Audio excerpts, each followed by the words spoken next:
Hi guys, welcome to my channel and today we will talk on the assignments for the December 2024 cycle for the subject business communication. If you go through my previous videos, we have already covered a lot many stuff के which what are the do's, what are the don'ts, क्या हमें करना चाहिए, क्या assignments में हमें नहीं करना चाहिए so that we can crack the assignments with good marks. Still would like to highlight the couple of pointers. I think the same is being replicated or mentioned the in your assignment. So this is your assignment. The course is business communication internal assignment. All carry equal marks. All are compulsory, not more than 1,000 words. So as we discussed earlier, plus minus 10% is it's okay.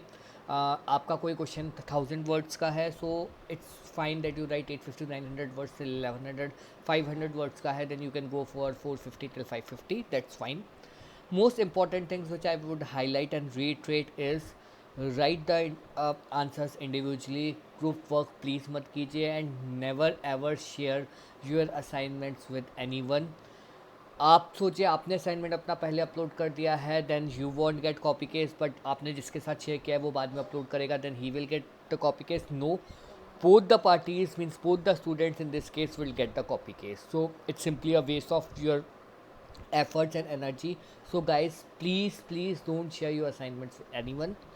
Second thing is के do not write the answers directly from the internet. I can see many students are saying हम लोग tools use कर लेते हैं but NMIMS uses its AI tool which can easily detect कि आपने कहीं से copy किया है. Even plagiarism है, plagiarism can easily be detected. So make sure content should be written in your own words because questions same है, right? आपके if we have 5,000 और 6,000 स्टूडेंट्स देन सबके लिए क्वेश्चन सेम है. आप इंटरनेट से कॉपी कर रहे हैं सो आप ये सोचिए कि the second person can also copy the same stuff from the internet. ठीक है, तो इस केस में आपका दोनों का कॉपी केस आएगा या फिर प्लेगरिज्म में आपको 0 मार्क्स आएंगे. So the intent of this assignments are के आप खुद का अपना लॉजिक सोचिए.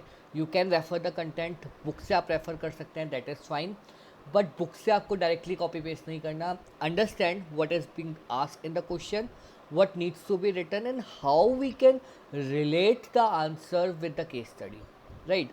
So I'm just going each of the question one by one. हम लोग डिस्कस करेंगे what is the ask of the question, question में क्या पूछा गया है, क्या हम इसमें लिख सकते हैं, कौन से पेजेस को हम रेफ़र कर सकते हैं एंड कैसे हम अपना आंसर प्रिपेयर कर सकते हैं to get the good marks. Let's start with the question. If you see सारे क्वेश्चंस आपके केस स्टडी बेस्ड है, डायरेक्ट क्वेश्चंस नहीं है कि what is this what is that, आपका बेस्ट टोन क्या होती है या फिर कम्युनिकेशन स्ट्रेटजीज क्या होता है. No, every question is case study based. It means आपको उस केस स्टडी को स्टडी करना है, उसके बेसिस पे आपको आंसर लिखने हैं, डायरेक्टली कहीं से कंटेंट नहीं कॉपी करना. So the first question says Jyoti, a seasoned marketing executive, was tasked with presenting a new product launch strategy to two different audiences. One is the senior management team, and a group of young tech-savvy consumers. She know that a one size fits for all approach will not work effective. She needs to adopt her message and delivery to resonate with each group. What factors must Jyoti should keep in mind for controlling the silent tone for each of the audience? बहुत common scenario है. आप कहीं पे कोई चीज़ present करने जा रहे हैं, तो क्वेश्चन से इसके आपको कुछ एक नया प्रोडक्ट लॉन्च करना है. सो आपको कुछ एक प्रेजेंटेशन देनी है, तो आपके पास अलग अलग टाइप के ग्रुप्स होंगे, राइट? ज़रूरी नहीं है कि सारी ऑडियंस एक ही टाइप की हो. एक है आपकी कंपनी के senior officer, senior executive, CEOs. दूसरे हैं आपके कंज्यूमर्स. तो आप कैसे अपनी स्ट्रेटेजी फॉलो करेंगे सो दैट जो भी आप कन्वे कर रहे हैं दोनों के लिए they should be able to understand. उसकी टोन क्या होनी चाहिए, किस स्टाइल में आपको परस्यू करना चाहिए, that is the ask of the question.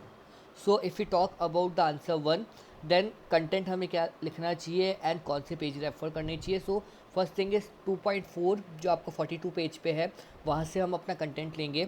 Content में क्या लिखेंगे? Introduction. Let's see, I think we have already been go to the page number 42. सो 42 पेज पे गए तो अडॉप्टिंग टू योर ऑडियंस. सबसे पहले मुझे ये देखना है कि मेरी ऑडियंस क्या है. सो इसके स्टेप बाय स्टेप प्रोसेस है. First thing is understanding your audience. Second is formality and professionalism. Obviously आपको प्रोफेशनल होना पड़ेगा, कोई इट्स नथिंग पर्सनल और कुछ आपका सोशल या कैजुअल अप्रोच नहीं है. Third thing is it should B clear and simple, it shouldn't be so complicated कि सामने वाले बंदे या ऑडियंस को समझ में नहीं आए।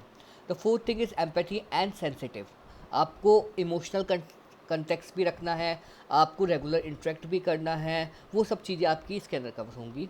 Cultural awareness, I have seen many a times जो इंडिया में चलता है वो किसी और कंट्री में नहीं चलता, या किसी और कंट्री की चीज़ किसी पर्टिकुलर सिटी में नहीं चलती, राइट।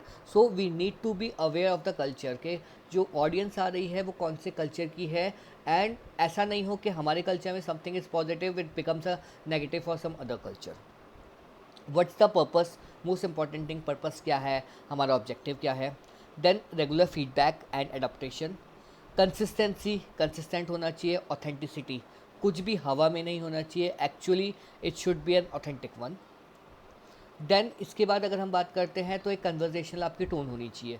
टोन में अगेन वो चीज़ आ गई, understanding the audience, using clear language, incorporating personal touches, adopting the active voice, encouraging interaction, maintaining professionalism, reflecting the company culture, testing and adjusting.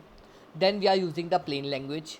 Define what's plain language, कैसे clarity ला सकते हैं, jargon से जितनी technical terms है जो सामने वाले को समझ में नहीं है, बिकॉज यहाँ पे आपके कंज्यूमर्स इन्वॉल्व है। Don't use the technical terms के we have done this kind of things in this particular product, उनको कोई मतलब नहीं, and they even don't understand this thing and it become a boring presentation.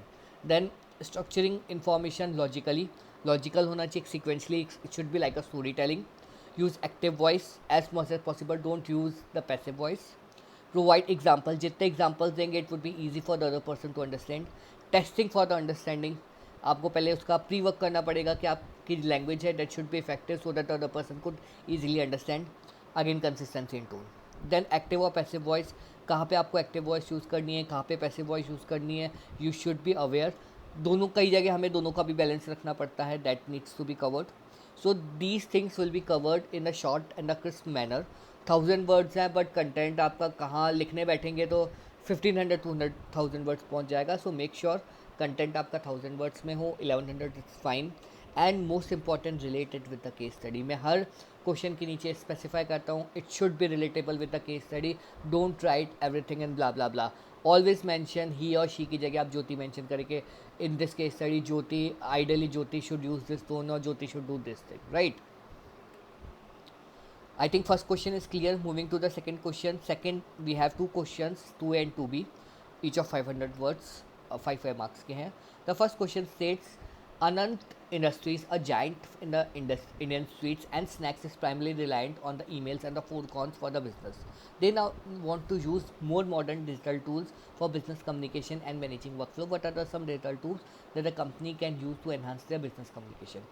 Email use करते हैं, phone use करते हैं, that is phone. उसके अलावा क्या है, हम लोग व्हाट्सअप यूज़ कर सकते हैं, हम लोग सोशल नेटवर्किंग यूज़ कर सकते हैं, लिंक्डइन यूज़ कर सकते हैं, हम लोग स्विगी जोमेटो पे डाल सकते हैं, there are number of things, right. So देखते हैं इसमें what's should be written. So we need to go to the page number 110, point number 4.3 section. So I am just on page number 110। First सबसे पहले हमें बताना पड़ेगा कि post digital communication की रिक्वायरमेंट क्या है। हम सीधे आंसर नहीं लिख सकते, थोड़ा सा आपको एक ब्रीफली स्पेसिफाई करना पड़ेगा, what's the need, what is digital communication, what's the need.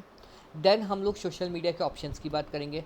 यहाँ ऑलरेडी दिया हुआ है फेसबुक, ट्विटर, लिंक्डइन, इंस्टाग्राम, तो डोंट यूज़ इट डायरेक्टली, आपको स्पेसिफाई करना पड़ेगा कि ऑब्वियसली आपकी एक स्वीट्स या स्नैक्स की है तो मुझे स्विगी जोमेटो की भी बात करनी पड़ेगी, right. So just related with this.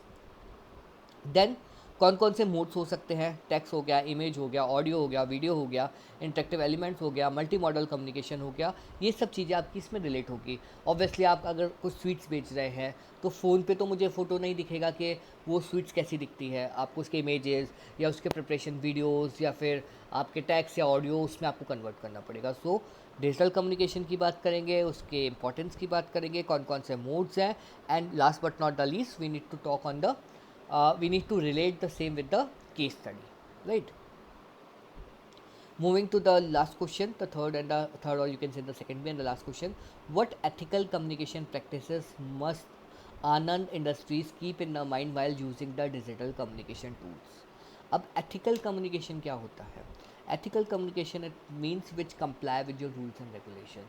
कोई भी चीज़ हम ऐसी नहीं डाल सकते जो कि हमारे रूल्स को कंप्लाई नहीं करे, या जिसके कारण हम लोग कुछ फ्रॉडुलेंट या कुछ भी एक हमारी सर्विसेज के कंप्लाई ना करता हुआ हम उसके कुछ ऑपोजिट करें। लाइक डोमिनोज बोलता है 15 minute delivery, 30 minutes else free delivery, तो 30 मिनट्स में डिलीवरी करेगा, अगर नहीं की then it will be a free product. तो सेम थिंग, आप जो भी कमिटमेंट्स दे रहे हैं, जो भी आप कम्युनिकेशन कर रहे हैं, that should be logical and should comply and should relate with your services, right? So it's on the very initial pages 1.7, yeah it's 1.7. So 1.7 पे अगर हम देखते हैं, committing to the ethical and the legal communication, upholding honesty and integrity, most important thing. N number of competitors हैं, तभी आप आगे निकल पाएंगे जब आप ऑनेस्टी से काम करेंगे, right? Respecting confidentiality, that's not relatable to this, but yes it's a important thing कि आप कुछ भी प्राइवेट इन्फॉर्मेशन आप पब्लिसाइज नहीं कर सकते। मैं किसी कस्टमर की इन्फॉर्मेशन पब्लिकली नहीं डाल सकता। Avoid discrimination and harassment, everything is equal. Ensuring compliance with the legal regulations, India की अगर हम बात कर रहे हैं तो इंडिया के रेगुलेशंस फॉलो होंगे। किसी और कंट्री या सिटी की बात करें तो जो भी उनकी लोकल गाइडलाइंस है या स्टेट या सिटी गाइडलाइंस है, that we should follow. Promoting transparency, obviously it should be a transparent in nature. If implement effective communication policies, address ethical dilemma promptly, and evaluating and adopted the communication practices. So these are the some tips. Definitely these are the key principles, but we need to relate the same with the case study as I just mentioned earlier. So these all content you need to take care of while preparing the assignment for the business communication. If you still feel you have any doubts, or due to time constraints you are not able to cope up with the assignment, feel free to just connect me at ngsc.mba@gmail.com or nmimsmba.cdoe@gmail.com, or if you want to connect me over the LinkedIn, feel free to just use this URL and you will be on my LinkedIn profile. I hope you will like this video. If you like this video, please like, please subscribe to my channel, and please stay connected for the further videos on other assignments and exam related questions and exam related practice stuff. Thank you so much. Bye bye.